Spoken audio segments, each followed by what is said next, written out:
పంచాదులు పెట్టించి, డిపాజిట్లు గల్లంతులు చేసుడు గానీ, ఇట్లాంటి విషయాల మీద ప్రజలు చాలా నిరుత్సాహంతోనుండి ఇప్పుడు కాంగ్రెస్ గవర్నమెంట్ వచ్చినందుకు చాలా సంతోషపడుతుర్రు. చాలా ఉత్సాహంగా మంచి మెజార్టీ కూడా అసెంబ్లీ ఓట్లకు గానీ, పార్లమెంటు ఎలక్షన్‌లో గానీ మంచి మెజార్టీ ఇచ్చిర్రు మాకిక్కడ కాంగ్రెస్ పార్టీకి. చాలా సంతోషంగా ఉర్రు ఇక్కడ ప్రజలు. ప్రస్తుతం కాంగ్రెస్ గవర్నమెంట్ వచ్చినందుకు 6 గ్యారంటీలో గూడా అన్ని గ్యారంటీలు అమలైతాయనే ఉద్దేశంతోటి ప్రజలున్నారు.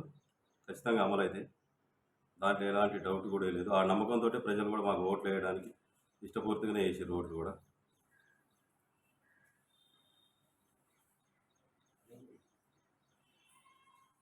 అట్లాగనే సార్ గత సర్పంచ్ పాలన ఏ విధంగా ఉంది మీ గ్రామంలో? గత సర్పంచ్ పాలన చాలా వ్యతిరేకంగా ఉంది.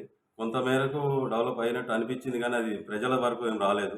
వాళ్ళ పార్టీ నాయకులు, కార్యకర్తలు బాగుపడరు తప్ప, ఏ విషయంలో గూడా సాధారణ ప్రజలకు ఎలాంటి లాభం చేకూరలేదు. ఎక్కడేసిన గొంగడి అక్కడే ఉంది. వాళ్ళ కాంట్రాక్ట్‌ల కోసం వాళ్ళు బాగుపడిన అభివృద్ధి ప్రయోజనం కనపడట్లేదు. ఆ వ్యతిరేకం చాలా ఉంది ప్రజలలో. ఆడ డబుల్ బెడ్‌రూమ్‌లు కట్టిర్రు నాసిరకంగా. అవి ఆళ్ళకి పోయి ప్రజలు ఉండడానికి కూడా ఇబ్బందిగానే ఉర్రు. కాంగ్రెస్ గవర్నమెంట్ వచ్చినంక రూ. 5,00,000 ఇళ్ళకి ఇస్తామని చెప్పినంక కొంచెం తృప్తితో ఉర్రిప్పుడు. అట్లాగనే మాజీ ఎమ్మెల్యే దామోదర్ రెడ్డి ఓడిపోవడానికి ప్రధాన కారణం దామోదర్ రెడ్డి గారు ఓడిపోవడానికి సంగినేని గారు, జగదీశ్వర్ రెడ్డి గారు ఇద్దరు కుమ్మక్కై ఈయనను ఓడియాలి అనే కాన్సెప్ట్‌తోని ఓడిచ్చిర్రు తప్ప, ఇప్పుడు పార్లమెంట్ ఎలక్షన్‌లో 60,000, 70,000 మెజార్టీ వచ్చింది. ఆ రకంగా చూడాలంటే కొంతమంది కాంగ్రెస్ నాయకుల్ని కొన్నారు. కొంచెం ఇబ్బంది పెట్టి ఆయన పెద్ద పులి లాంటి వ్యక్తి ఆయనని గెలిపిస్తే మనం చాలా ఇబ్బందుల పాలై మమ్మల్ని అందరినీ బయటికి తోమే పరిస్థితి వస్తది. మన అరాచకాలు, అవినీతి మొత్తం బయటికి తీస్తాడు అనే ఉద్దేశంతోటి ఆయన అందరు కుమ్మక్కై ఓడిచ్చారు. అట్లాగనే ఈ గ్రామంలో ఎక్కడ చూసినా, ఎక్కడ వేసిన గొంగడి అక్కడనే ఉంది. ఎలాంటి అభివృద్ధి నోచుకోలే. అసలు ఎక్కడ జాప్యం జరిగింది. గత మంత్రి మీ గ్రామాన్ని ఎంతో అభివృద్ధి చేసినా అని చెప్పి చెప్పుకుంటున్నారు. దీనిపైన మీరు ఆయన చేసిన అభివృద్ధి మొత్తం ఆయన కార్యకర్తల కోసం, ఆయన నాయకుల కోసమే చేసాడు తప్ప, సాధారణ ప్రజల కోసం చేసిందైతే ఇక్కడ ఏం కనపడట్లేదు. గత కాంగ్రెస్ గవర్నమెంట్ తీసిన బావులు, బోర్లే, గత కాంగ్రెస్ గవర్నమెంట్ ఇచ్చిన కరెంటు ట్రాన్స్‌ఫారాలే తప్ప, ఆయన కొత్తగా తీసిందేమీ లేదు. కేంద్రం నుంచి కొన్ని సీసీ రోడ్లు వచ్చినాయి. వాటిని కూడా వాళ్ళ కమిషన్లకే వాడుకోరు నాసిరకంగా. డబుల్ పోసే పరిస్థితి. ఇప్పుడు మళ్ళీ కాంగ్రెస్ గవర్నమెంట్ వచ్చినాక వాటి మీద పోసే పరిస్థితి 5 ఏళ్లలో. గతంలో కాంగ్రెస్ గవర్నమెంట్ ఉన్నప్పుడు తూర్పుగూడెంలో పోసినాం 15 సంవత్సరాలు ఇంతవరకు ఖరాబ్ కాలే. ఈ 5 ఏళ్ల కింద పోసిన సీసీ రోడ్లు కూడా ఈరోజు ఖరాబ్ అయ్యే పరిస్థితిలో ఉన్నాయి. అంత నాసిరకంగా వాళ్ళ కమిషన్ల కోసం పోసిర్రే తప్ప ప్రజలకైతే ఏం న్యాయం జరగలేదు. ఎందుకంటే ఇప్పుడు కళ్ళకట్టినట్టు అవపడుతుంది వాళ్ళ వ్యతిరేకం. ఆయన ఢిల్లీ నుంచి తెచ్చినా, గల్లీ నుంచి తెచ్చిన అవార్డులు తెచ్చినా కూడా 1,200 మెజార్టీ కాంగ్రెస్ పార్టీకి వచ్చిందంటే వాళ్ళ అవినీతి ఎంత ఉందో మనకు ఈజీగా కనపడుతుంది. అట్లనే మొన్న జరిగిన పార్లమెంట్ ఎలక్షన్లో అంటే అత్యధిక మెజార్టీ అసలు మీరు ఎలాంటి సూచనలు ఇస్తే ఇంత మెజార్టీ వచ్చింది? ఆలోచించాలని ప్రజలు కూడా నిరుద్యోగులు, వాళ్ళ రైతులకు వాళ్ళు చేసిన అన్యాయం. గతంలో బ్యాంకులు మాఫీ చేస్తానన్నాడు కేసీఆర్, చేయలే. కాంగ్రెస్ గవర్నమెంట్ వచ్చినాక బస్సు పెడితే బస్సు ఎందుకని హేళన చేయడం, నిరుద్యోగుల్ని నాశనం చేయడం, మొత్తం వ్యవస్థను ఖరాబ్ చేసి భ్రష్టు పట్టించి లంచం వ్యవస్థ. పోలీస్ స్టేషన్ ఏ ఎంఆర్ఓ ఆఫీస్కి పోయినా లంచాలతోనే పని అవుతుంది. అంటే వాళ్ళు చేసిన అవినీతిని ప్రజలు తీసుకుపోయినాం మేము. ప్రజలు మంచిగా ఆశీర్వదించారు. అట్లాగనే మేము మా పాలన వచ్చిన తర్వాత మేము కాళేశ్వరం నీళ్ళు ప్రతి నియోజకవర్గాన్ని అందించినాం. వాస్తవానికి కాళేశ్వరం నీళ్ళు ఇక్కడికి అందినాయి సార్. కాళేశ్వరం నీళ్ళు అనేది తప్పు. కాళేశ్వరం నీళ్ళు రాలేదు. కాలువలు తీపిచ్చింది ఆ రోజు రాజశేఖర రెడ్డి గారి ప్రభుత్వంలో రాజశేఖర రెడ్డి గారు తీపిచ్చింది. అన్ని బూటకాలు మోటార్లు పెట్టి కమిషన్ల కోసం ఆయన తీపిచ్చిన కాళేశ్వరం కూడా ఇక మేడిగడ్డ కూలిపోయే పరిస్థితి అందరికీ తెలిసిందే. అక్కడి కనీసం ఇలాంటి వాళ్ళని కూడా పోనీయలేదు. ప్రచారం చేసి నష్టం చేస్తారని. అలా అవినీతి అంత అవినీతే తప్ప ఆయన చేసింది ఏం లేదు ఆడ. కాళేశ్వరం నీళ్ళు ఇక్కడికి రాలేదు. అట్లాగనే రైతులు చాలా వ్యతిరేకిస్తున్నారని చెప్పేసి, ఎందుకంటే రైతు బంధు పోలేదని. అట్లానే మేము ఉన్నప్పుడు ఒక్క ఎకరం కూడా ఎండిపోలే.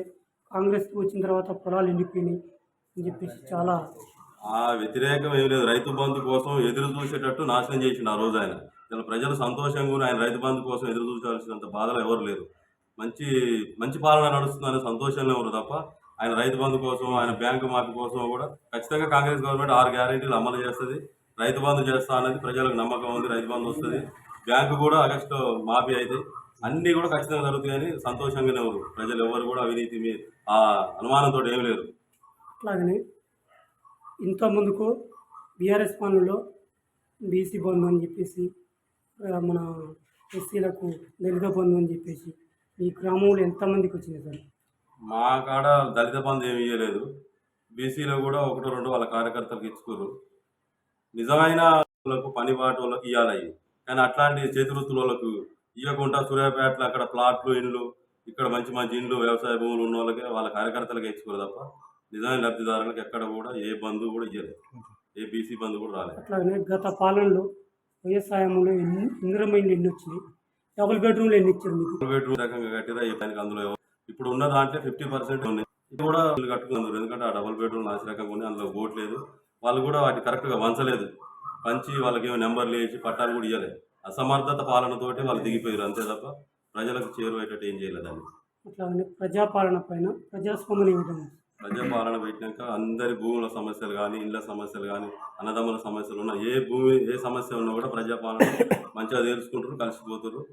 మంచిగా ఉంది. కరెంటు బిల్లుల విషయం కానీ అన్నీ కూడా 6 గ్యారెంటీలో మంచి సక్సెస్ అవుతాయి, వాళ్ళ ఇబ్బంది ఏం లేదు. అంటే 6 గ్యారెంటీలో ఒకటి మొదటి ఉచిత మహిళల బస్సు కొంతమంది వ్యతిరేకిస్తారు, దీనిపైన వాళ్ళు కావాలని కాంగ్రెస్ని అవమానించాలన్నట్టు టీఆర్ఎస్ కార్యకర్తలు పనిగట్టుకొని వ్యతిరేకిస్తున్నారు. పేదలని అవమానపరచాలని అట్లా చేస్తున్నారు. నిజంగా పేదల మీద గౌరవం ఉంటే వాళ్ళు ఆ పని చేయరు. వాళ్ళు కావాలని టీఆర్ఎస్ కార్యకర్తలే ఆ పని చేస్తున్నారు. పెడడానికి సిద్ధంగానే ఉండు. మొదలు కర్ణాటక నడుస్తుంది.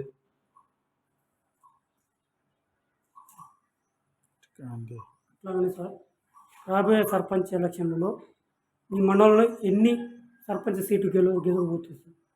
మా మండలంలో అంటే తండాలు చేసిర్రు అప్పుడు, అవి కూడా ఏం అభివృద్ధి కాలే. మొత్తం వాళ్ళు కూడా ఇబ్బందులనే పడరు. పేరుకైతే చేసి వదిలిపెట్టాడు కానీ ఒక్క గ్రామ పంచాయతీ కొత్తగా గ్రామ పంచాయతీ చేసింది ఒక్కటి కూడా ఏం డెవలప్ చేయలేదు. తండాలాగానే ఎక్కడెక్కడనే ఉన్నాయి, వాళ్ళని చాలా ఇబ్బంది పెట్టింది. కాబట్టి ఖచ్చితంగా తండాలు మొత్తం గ్రామ పంచాయతీలు అయినాయని కాంగ్రెస్ గెలుస్తుంది. ఇదో ముందు ఉన్నాయి కూడా అన్నీ కూడా 70% కాంగ్రెస్ ఓట్లే. ఏంటంటే వాళ్ళ అరాచకాలకు భయపడి అట్లా ఇంటి మీద జెండా కట్టుకొని ఓటు మొత్తం కాంగ్రెస్కి వేసిన పరిస్థితి. కాబట్టి ఖచ్చితంగా అన్ని టోటల్గా కూడా 75% మొత్తం కాంగ్రెస్ సర్పంచులే గెలుస్తారు. రానున్న సర్పంచ్ ఎలక్షన్లో అలా అధిష్టానం మీకు సర్పంచ్గా అవకాశం ఇస్తే మీరు చేస్తారా సార్? ఖచ్చితంగా చేస్తామండి. ఎందుకంటే గత 10 సంవత్సరాల నుంచి కూడా నేను గ్రామంలో కాంగ్రెస్ పార్టీ కట్టుబడి 2 సార్లు వార్డు మెంబర్ కూడా గెలిచిన. సర్పంచ్ విధానం ఎట్లుంటుంది అనేది నాకు అవగాహన ఉంది. కాబట్టి అధిష్టానం కనుక నాకు అవకాశం ఇస్తే ఆశీర్వదిస్తే ఖచ్చితంగా కాంగ్రెస్ పార్టీ తరఫున సర్పంచ్ అభ్యర్థిగా నేను పోటీ చేయడానికి సిద్ధంగా ఉన్నాను. ఒకవేళ మీరు సర్పంచ్ అయితే ఈ గ్రామాన్ని ఎలా డెవలప్ చేస్తారు? మా గ్రామాన్ని ఖచ్చితంగా డెవలప్ చేస్తాం. ఎందుకంటే గత 60 సంవత్సరాలు మా గత పార్టీ వాళ్ళు ఉన్నప్పటి నుంచి కూడా వాళ్ళ సూచనలు తీసుకుంటాం. మా పార్టీ పెద్ద లీడర్లు ఉన్నారు, వాళ్ళందరి అనుభవాలతోటి మేము దాన్ని ఖచ్చితంగా డెవలప్ చేస్తాం. అంటే గ్రామానికి కావాల్సినటువంటి ప్రధానమైన సమస్య ఏంటంటే వాటర్ సమస్య. మా ఊర్లో పైన చెరువు ఉంది, కింద ఏరుంది. మంచి కాంగ్రెస్ గవర్నమెంట్ ఉన్నప్పుడు మంచిగా అక్కడ బోర్లు వేసి నడిచినాయి. ఈయన మధ్యలో వచ్చి ఏదో మిషన్ వైర్ అదని అయ్యని అన్ని పైపులు పలకొట్టి ఊళ్ళోకి సరిగ్గా నీళ్ళు రాకుండా, ఈ నీళ్ళు రాక ఆ నీళ్ళు రాకుండా ఇబ్బంది అయింది. కాబట్టి మంచిగా ఊళ్ళో అందరికీ తాగునీరు సౌకర్యం కల్పించేలాగా అన్ని రోడ్లు మంచిగా వేసేలాగా వ్యవసాయ భూములకు సక్రమంగా బాటలు మా ఊర్లో ఉన్న బాటలను కూడా వీళ్ళు కమిషన్లకు కూలగొట్టిరండి. అవన్నీ కూడా రైతులకు మంచి మంచి బాటలు వేయించేటట్టుగా కొన్ని చెరువుల వాగుల మీద మోరీలు కట్టేది ఉంది. అట్లాంటివన్నీ కూడా మంచి రైతులకు కావాల్సినవి 10 మంది పెద్దల్ని అన్ని కుల వాళ్ళని కూర్చోబెట్టి వారికి ఏ అవసరాలు ఉన్నాయో వాటి ప్రకారం అన్ని తీరుస్తామని మేము ఖచ్చితంగా చెప్పగలం. సార్ ఇప్పుడు ఎమ్మెల్సీ ఎన్నికలో మళ్ళీ ఎంత మెజార్టీతో గెలిపిపోతుంది సార్? మల్లన్న గెలుస్తాడని ఖచ్చితంగా చెప్పగలం, కానీ మొత్తం మీద ఎంత మెజార్టీ ఇస్తాడో మాకు అంత అవగాహన లేదు. మా సూర్యాపేట నుంచి మాత్రం ఖచ్చితంగా 10,000 మెజార్టీ వస్తుందని మా నమ్మకం. ఎందుకంటే మీ బడ కష్టం అట్లాంటివి.